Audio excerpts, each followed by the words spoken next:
everyone, this is Shelly from Koala Knits and Knacks, and in this tutorial we're going to make these beautiful slippers. I call them grandma slippers because they are my grandma's. They look like my grandma's slippers. She made many of these, and I tell you a little story about my grandma in this video.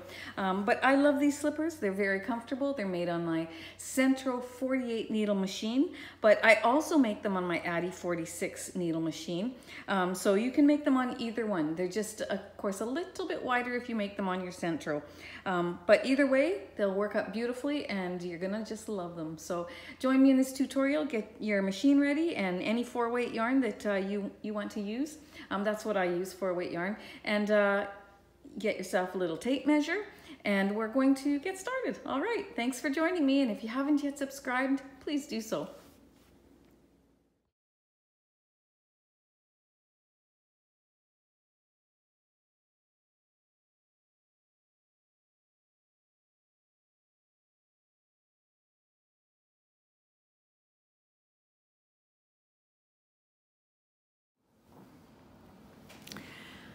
Okay, so let's get started. I'm excited about this tutorial because my grandma, and I'll tell you, let's get this started, and then I'll give you a little story. But before we get started, let's move our last pink key and our first white key or needle in line with our yarn guide here. I mark that divider peg between those two with a permanent black marker, so I always know when it's coming around. We're going to do a long tail cast on. In this particular project, so that's in front of that first white one, behind the next pink, in front, behind, all the way around. What was I going to say? We need a cast on, a long tail cast on, or a long tail cast off. We need one side to be able to be gathered, and the other side we need waste yarn. So I'm choosing to do the long tail cast on and the waste yarn at the end of my project, because when you use waste yarn at the end of your project, it's easier to get off, to take the waste yarn off on that end than it is on the first end. So if you ever have a choice, always choose the end of your project to use waste yarn. So I've got all my needles cast on. Then I'm going to set my row counter to 0, and then I'm going to begin. And this is how you're going to decide how many rows you do. You're going to put a tape measure on the floor, and you're going to step on it with your heel at the end of the tape measure, and however many inches your foot is, multiply that by 5, because 5 rows on your machine is 1 inch, okay? And you want your finished project, when it comes off of here, to be as long as your foot. Now there's always some stretch in it, but that's going to be taken up. Some of it's going to be taken up by the gathering that you do at the front and the seaming at the end. So measure your foot, and let's say you have a 7-inch foot. Then you multiply that by 5, and you're going to do 7 times 5 is 35 rows. I have a 9-inch foot, so 9 times 5 is 45. I will be doing 45 rows. And just for reference sake, my foot is a size 6. So if you only have a 7-inch foot, then that's a child's foot, I'm sure. So that's how you can measure any size foot and do it that way. Okay, so now after I did my long tail cast on, I inserted my yarn into the guide here and made sure it went on the top one and this little bottom one. And then I'm going to just my little tensioner broke off of this machine. Actually, I bought it that way. And so I just hold it in between my hands like this, and then I just let it loosely come through. And I'm going to do 45 rows. Now, I have to go slow because this yarn likes to tuck. So I just go slow from the very beginning, and I'm going to do 45 rows. And you just go ahead and you knit as many rows as it is that you need for your size of foot. And when you're done, meet me back, and we're going to do the switch. We'll put waste yarn on so that we can then remove our project. But I was going to tell you that this project reminds me of my grandma. She was born in 1902. Of course, she's long gone, but she was the sweetest lady. She lived by herself. Her husband died in the year that I was born, so that would have been like 57 years ago. And she just became a lady who just took in her community all the time. She had a lot of homeless people that would come to her door, and she would knit slippers by hand. These machines weren't then. She would knit slippers by hand right up until the day she died. And she would just give them to whoever asked for a pair of slippers. And those slippers looked a lot like what we're making on our machine. We're doing it the easy way, and she did it the longer version way. But I'm gonna call these my grandma's slippers because they look exactly like the ones she made hundreds and hundreds of and gave away to people in need. So maybe you had a grandma like that too. So, or maybe you're like that and you're doing that for people as well. So let's go ahead and make grandma's slippers and just think of memories of your grandma as you do so, and just have fun making these slippers. So I'm gonna go ahead and do 45 rows for my foot. Okay, I'll see you when I'm done. All right, did you make it to the number of rows that you need? If so, you're gonna cut off the end, and you're going to, of your working yarn, you're gonna put it in the middle, then you're gonna take some waste yarn that's a contrasting color. Make sure it goes through both of these little notches there. And then you're going to do 7 or 8 rows of waste yarn. I never do less than that. I typically do 7. So you go ahead and do as many rows of waste yarn as you feel comfortable doing. And then we will remove it from the machine. Oh, I got mine. Oh, tangled up here. Oh, simple fix. Okay, good. All right. So here we go. Do you know, I got this machine off the marketplace. I've only used it a handful of times, and the counter broke. It was brand new in the box. She says she only used it once and decided that she didn't like the experience, and so she sold it. Got it as a gift, I guess. So she sold it, and my counter is all wonky. Like, partway through this second slipper, it just started sticking and not counting anything. That's the end of my waste yarn, so I'm just gonna keep cranking until this comes off. So that's a little disappointing that I just got this and already the counter doesn't work. So, well, I guess it is what it is, and I'll either have to just deal with it or I'll have to go onto Amazon and buy a counter. But okay, we've got our project off of our machine. We're going to stretch it out in every direction, lengthwise and widthwise, and then we're going to assemble and sew it together. So let's get our needle ready, and we'll go ahead and do that.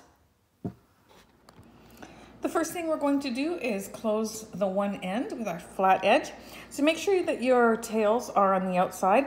You're going to take a stitch marker and you're going to put it in the one stitch where your waste yarn tail is coming out of. Then if you go to the left of that, you'll see two, one that's right on top of the other. Put it on the top stitch, okay?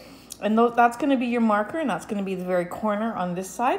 Now we need to find the very corner on that side, and because there's 48 stitches on here, count around till you get to 24.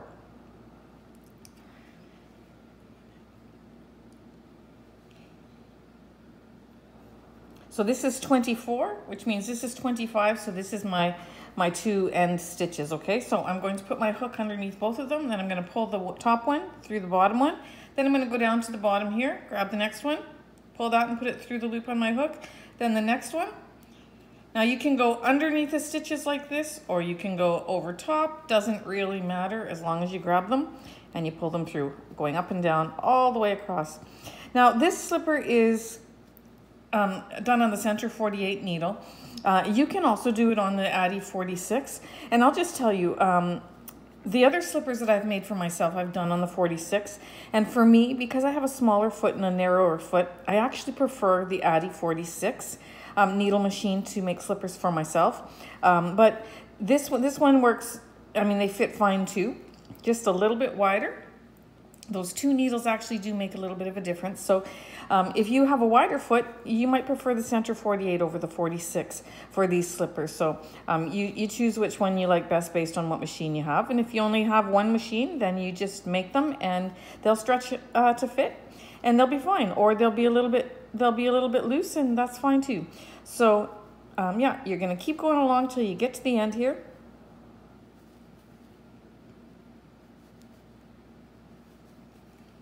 I'm going to just keep going, and then you're going to yarn over and put this through the last one and tie it off, okay? Okay, so I'm going to yarn over, put it through the loop on my hook and tie off, and then I'm going to just pull this off. See, and because I did it at the end of my project, it just unwinds just like that. So It's very easy to do. If it's not hard to do it on the beginning of your project, but it just takes a little more work because you have to unweave the first row before you can start pulling it like this for the rest. So go ahead and remove your waste yarn. Now I will tell you, which you've already seen, point out my mistakes, but my machine duplicated a lot of stitches and I was fixing and fixing and fixing as I was going along. I'm just going to choose the better side here. This one was the same thing. I got some wonky stitches down here. I like the other side better, so I'm going to put this in the inside. So choose which side you like better. This one with stretching out and whatever, I can kind of fix out a little bit. These aren't a gift, these are from me. So I chose to just keep going so I could get this tutorial done today, but that machine and this yarn hate each other. So I'll use a different yarn going forward. I won't make another pair with this.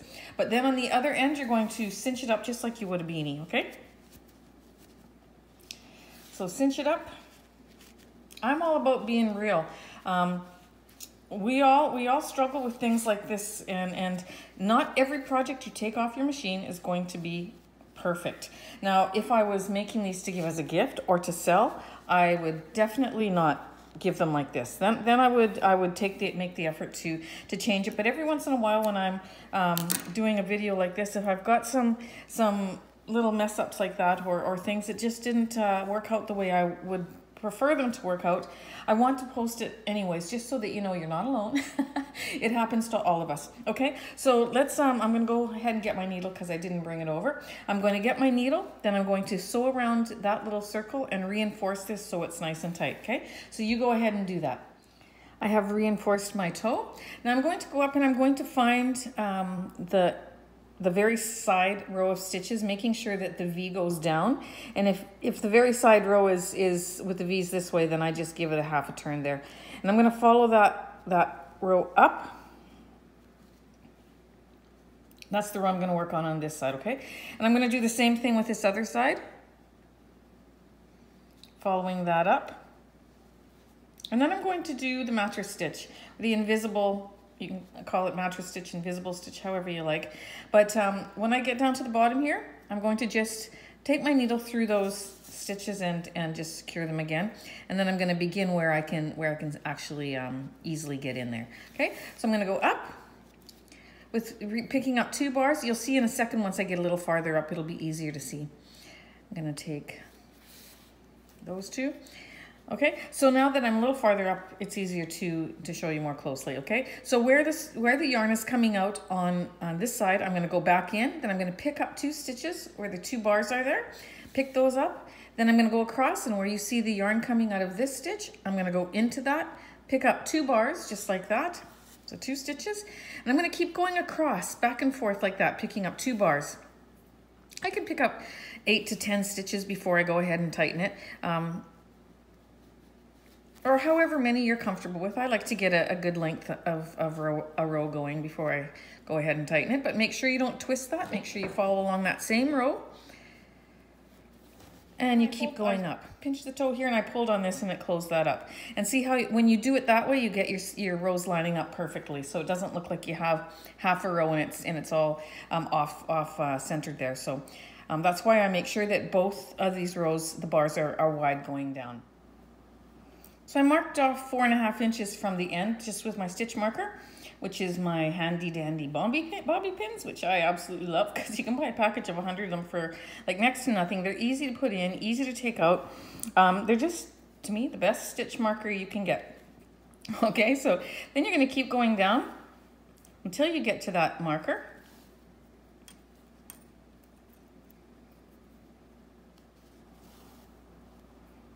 Trying to stay in the camera here. If you had a grandma who made slippers like this, but with straight needles, and you remember getting a pair from her, or you remember that, if you just have a memory of it, share it in the comments. Let me know that, let the rest of us know who read the comments, that you have a memory of your grandma doing the same thing. I think, let's just, remember them and honor them that way. It's just, my grandma was known for it. She just was such a generous, caring, beautiful lady. And yeah, and it just makes my heart warm to be able to make something that she made, even though I'm doing it in the more modern way. It's still following after her heart. So there we go. I'm going to take that stitch marker out. I'm going to pinch where I had tightened at the bottom, the base there, and then I'm going to grab the working end and I'm going to just pull and see how that just nicely comes together, right? Okay. And so then I just stretch it out. So it just, you can't even tell where the seam is because I had, like I said before, because I had both of these sides with the wide part down, then when I sew it together, it matches up the seams and you get your V's all going in the same in the same pattern as they go down. So now you're going to take this and you're going to just simply tie it off. Fasten it with a knot. It looks like really long there, but it's actually, you know, it's perfect. And when I put my pom-pom on, I don't put it right up at the top corner here. I move it down about 3 stitches, okay? Because I use the pom-pom maker. I'm just going to grab it here. I use the Clover pom-pom maker that's this size. I'm not sure how many inches that is. I have a set of 4, but let's see here. 2.5 inches maybe, 2-inch pom-pom, not sure, somewhere in there. But if you don't know how to make a pom-pom, check out my other videos on my channel and I'll show you how to do that, because I'm not going to show you that on this particular video. But you go ahead and make a pom-pom the way you make it, and then you're going to add it about 3 stitches down once you get this done. But I'm going to go ahead and I'm going to hide my working end. This will be the inside of my slipper because that's the side I sewed on, okay? Then I'm going to go across to this side. And of course I didn't leave a long enough tail. I'm classically known for that. And I'm going to, actually I'm going to get another piece and I'm going to add it. If you ever have too short of a yarn base, this is what you do. You just take another piece and you stick it in there till you have 2 tails like that. This is how I do it anyways. I tie it up, then I hide these 2 ends in between there, and I start with the longer end and I work it. I'll hide those when we're not on camera because you know how to do that, okay? And so I'm going to go ahead and I'm going to sew down the side of this, okay?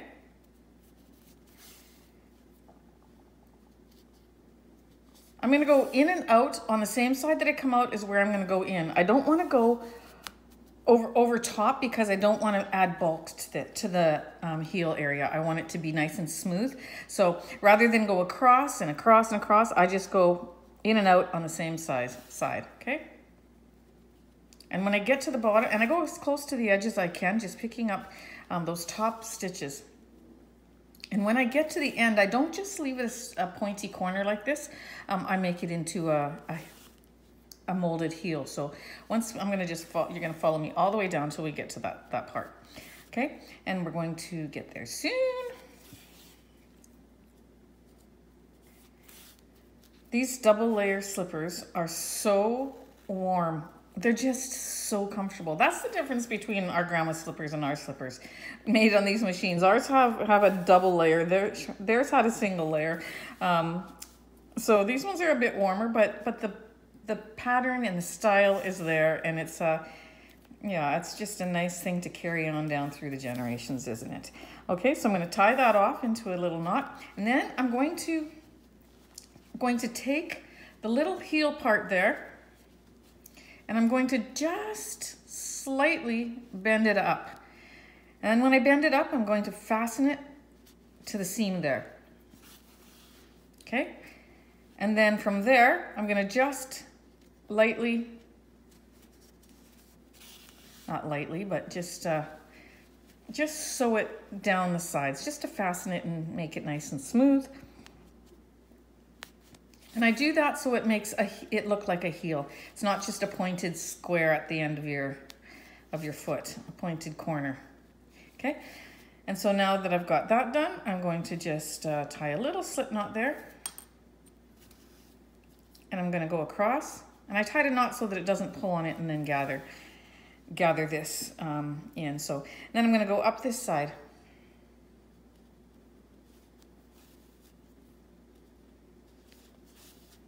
Just nicely like that, easily. Okay, and I'll show you what the other side looks like in just 1 second. Okay. When you get that done, you're gonna just fasten this off. Give it a double knot. Hide the end. Pull it out, snip it off. And of course I'm gonna hide these ends too, but for right now I'll just show you. And then it makes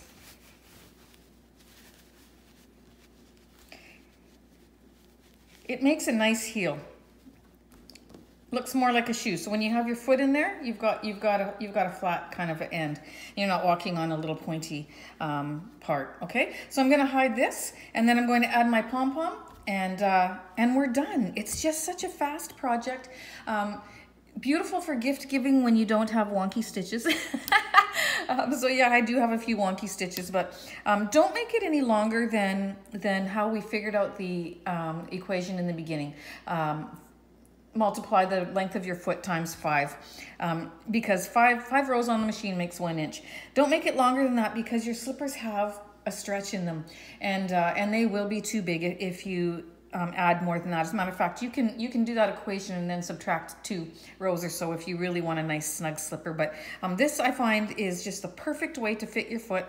I also will, for myself, crochet an edge around here. I'm going to do a front post, back post, and get a rim that I can fold over. But I'm not going to do that for this video. This video I'm going to leave as grandma's slippers, and we're going to enjoy it just like that. So I hope you enjoyed this tutorial. Thank you so much for watching. I'm so excited because if you're watching this video, today I hit 1,000 subscribers. I've been working on this channel for I think 2.5 months or so, something like that. Maybe 3, but not more than that. And today I hit 1,000 subscribers. So I'm so excited about that. It makes my heart happy. So thank you for watching.